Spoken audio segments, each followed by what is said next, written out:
மகாலட்சுமியின் அருளை பூரணமாக பெறக்கூடிய ஒரு அபூர்வ வழிபாடாகும். நெல்லிக்காய் விஷ்ணு மற்றும் லக்ஷ்மிக்கு மிகவும் உகந்த ஒரு பொருளாக கருதப்படுகிறது. இந்த வீடியோல நெல்லிக்காய் தீபம் எப்போது ஏற்ற வேண்டும், எப்படி ஏற்ற வேண்டும் மற்றும் அதன் பலன்கள் என்ன என்பதை டீடைல்டா பார்க்கலாம் வாங்க.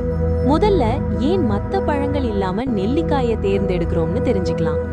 ஆன்மீகத்துல நெல்லிக்காய்க்கு ஒரு தனி இடம் உண்டு. புராண காலத்துல இருந்தே மகாலட்சுமி வாசம் செய்யற மிக முக்கியமான பொருட்களில் ஒன்று நெல்லிக்காய். ஒரு கதை சொல்லுவாங்க. ஆதிசங்கரர் ஒரு முறை ஒரு ஏழை பெண்ணோட வீட்டுக்கு பிக்ஷை கேட்டு போனாரு. அந்த பெண் கிட்ட அவருக்கு தர எதுவுமே இல்ல. ஆனா மனசு நிறைய பக்தியோட அங்கிருந்த ஒரே ஒரு காய்ந்த நெல்லிக்காய அவருக்கு தந்துச்சு.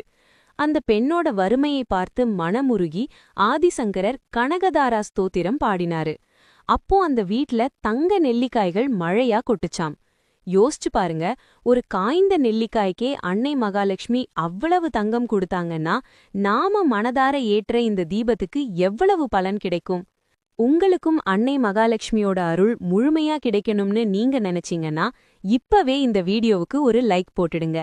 அப்படியே நம்ம சேனலை சப்ஸ்கிரைப் பண்ணிக்கோங்க. சரி, இந்த தீபத்தை ஏத்துறதுனால நமக்கு என்னென்ன லாபம் கிடைக்கும்?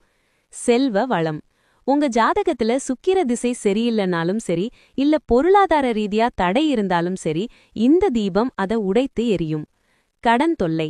தீராத கடன்ல அவதிப்படுறவங்க தொடர்ந்து இந்த வழிபாட்டை செஞ்சுட்டு வந்தா புது புது வருமான வாய்ப்புகள் தேடி வரும். பாவ விமோச்சனம்.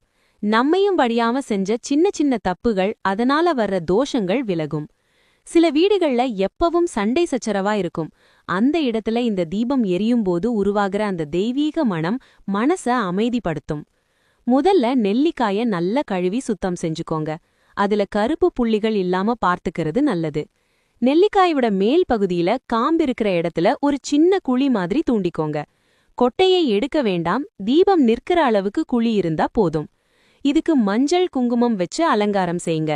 ஏன்னா இது இப்போ வெறும் காய் இல்ல, இது ஒரு மகாலட்சுமி அம்சம். ஒரு தட்டுல கொஞ்சமா அரிசியோ இல்ல பூக்களோ பரப்பி அதுக்கு மேல இந்த நெல்லிக்காய வைங்க. ஏன்னா தீபம் நேரா நிற்கணும் இல்லையா? இதுல சுத்தமான பசு நெய் ஊத்துறது ரொம்ப விசேஷம். பஞ்சு திரி போட்டு வடக்கு அல்லது கிழக்கு திசை பார்த்து தீபத்தை ஏத்துங்க. எல்லா நாளும் ஏத்தலாமான்னு கேட்டா கண்டிப்பா ஏத்தலாம். ஆனா சில நாட்கள்ல ஏத்தும்போது அதோட பவர் 100 மடங்கு அதிகம். வெள்ளிக்கிழமை மாலை 6 மணி சுமாராவே இந்த தீபத்தை உங்க பூஜை அறையில ஏத்திடலாம். கார்த்திகை மாதம். இந்த மாசம் முழுக்கவே நெல்லிக்காய் தீபம் ஏத்துறது ஒரு பெரிய யாகம் செஞ்ச பலனை தரும். துவாதசி. ஏகாதசிக்கு அடுத்த நாள் வர்ற துவாதசி அன்னைக்கு இதை ஏத்துறது விஷ்ணு பகவானுக்கு ரொம்ப பிடிக்கும். பௌர்ணமி. சந்திர பலம் வேணும்னு நினைக்கிறவங்க பௌர்ணமி அன்னைக்கு ஏத்தலாம். நிறைய பேர் கேக்குற கேள்வி, இந்த தீபம் குளிர்ந்த பிறகு அந்த நெல்லிக்காய நாங்க சாப்பிடலாமா? கண்டிப்பா கூடாதுங்க. அந்த நெல்லிக்காய் நம்ம வீட்ல இருக்கிற எதிர்மறை ஆற்றலை ஈர்த்திருக்கும்.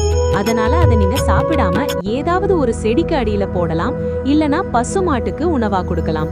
இதுதான் முறையான வழி. அதே மாதிரி தீபம் ஏத்தும் போது சும்மா ஏத்தாம மகாலட்சுமி அஷ்டகம் சொல்லுங்க. உங்களுக்கு சமஸ்கிருதம் தெரியலன்னா பரவாயில்ல. ஓம் மகாலட்சுமியை நமகன்னு மனசார வேண்டிட்டு 108 முறை சொல்லுங்க. உங்க கோரிக்கைய மனசுல நினைச்சுக்கோங்க. இன்னொரு சுவாரஸ்யமான விஷயம் என்ன தெரியுமா? இதுல அறிவியலும் இருக்கு. நெல்லிக்காயில வைட்டமின் சி அதிகம். அந்த தீபத்தோட வெப்பம் அந்த நெல்லிக்காய் மேல படும்போது அதிலிருந்து ஒரு நுண்மையான நறுமணம் வரும். அந்த மனம் நம்ம நுரையீரலுக்கு ரொம்ப நல்லது. அதோட நம்ம மனச ஒருமுகப்படுத்தவும், அதாவது கான்சென்ட்ரேட் பண்ணவும் இது உதவும். நம்பிக்கைதான் வாழ்க்கையோட அடிப்படை. செஞ்சு பாப்போம் நடக்குதான்னு நினைக்காம கண்டிப்பா என் கஷ்டம் தீருங்கிற அசைக்க முடியாத நம்பிக்கையோட இந்த நெல்லிக்காய் தீபத்தை ஏத்தி பாருங்க. தொடர்ந்து ஒரு 5 வாரம் செஞ்சு பாருங்க. உங்க வாழ்க்கையில கண்டிப்பா ஒரு மாற்றத்தை உணர்வீங்க. அந்த மாற்றத்தை மறக்காம வந்து இந்த வீடியோ கமெண்ட்ல சொல்லுங்க. இந்த தகவல் உங்களுக்கு பயனுள்ளதா இருந்தா உங்க நண்பர்களுக்கும் உறவினர்களுக்கும் ஷேர் பண்ணுங்க.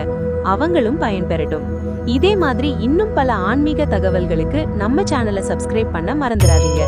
அடுத்த ஒரு சுவாரஸ்யமான வீடியோல உங்களை சந்திக்கிறேன். நன்றி, வணக்கம்.